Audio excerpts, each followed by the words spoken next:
As we talked about earlier, I'm a Northeast guy.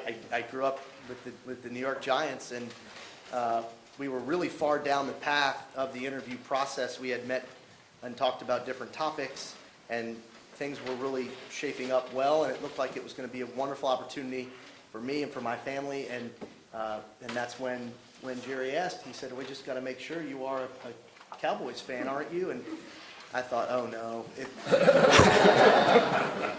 And I did previously work for another NFL team, so I've kind of learned to, how allegiances work in that regard. But I thought to myself, if I tell him the truth, that's not a good answer, right? But if I lie to him, that's a terrible way to start, and he'd probably see right through it.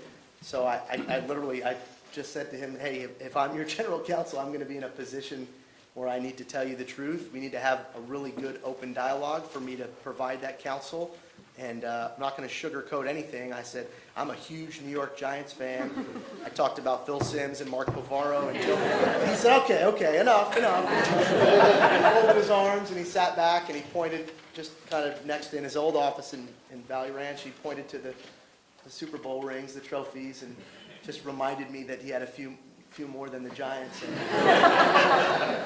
And said he would be getting more than the Giants would be getting. He also told me that. And then, sure enough, my first year, which I told you, we were traveling for the away game at New York, and Dan Bailey hit a game winner in the fourth quarter. I'll never forget it. And I felt like The Exorcist. It just poured out of me. And here I am jumping around, celebrating with the Jones family that the Cowboys just beat the Giants, and it was just crazy range of emotions. Needless to say, there's no question come September 11th when we open up where I'm going to stand on. Very